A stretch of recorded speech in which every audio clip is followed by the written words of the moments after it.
গাছপালাকে শুধু একটু ভিন্ন উপায়ে লাগান আর দেখুন কিভাবে তাদের দাম নিমেষেই বেড়ে যায়। ঝুলে থাকা গাছ, হ্যাঙ্গিং প্ল্যান্ট যদি আপনি সরাসরি টবে লাগান তবে তার তেমন কোনো বিশেষ মূল্য থাকবে না। সেটাকে আকর্ষণীয় করে তুলতে প্রথমে শিকড়গুলোকে ভালো করে ধুয়ে নিন। তারপর টবের মধ্যে একটা পাথর রাখুন।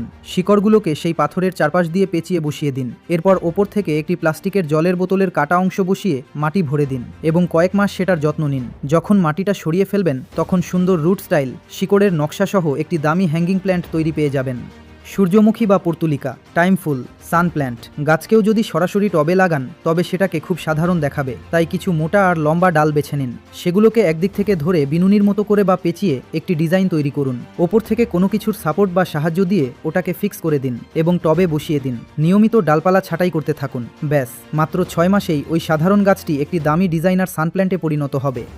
বাগান বিলাস, বোগেনভেলিয়া গাছও সরাসরি টবে লাগালে তেমন খাস দেখায় না। একটি তার নিয়ে সেটাকে স্পাইরাল অর্থাৎ পেঁচানো আকারে বাঁকিয়ে নিন। ছোট গাছটিকে টবে লাগিয়ে সেই তারের সাথে ভালো করে ফিক্স বা আটকে দিন। গাছটি যত বড় হবে সেটিকে তারের সাথে বাঁধতে থাকুন। 3 থেকে 4 মাসের মধ্যে একটি চমৎকার শেপ বা আকার তৈরি হয়ে যাবে, যা দেখতে বেশ প্রিমিয়াম লাগবে। আপনি চাইলে টবের নিচের অংশটি কেটে সেটিকে একটি বড় টবের ওপর রেখে দিতে পারেন।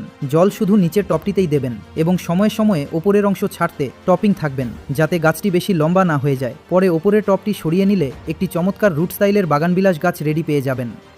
যদি আপনি নিত্য নতুন ফুলের গাছ লাগানোর এরকমই চমৎকার সব টিপস শিখতে চান তবে এই চ্যানেলটিকে অবশ্যই সাবস্ক্রাইব করুন।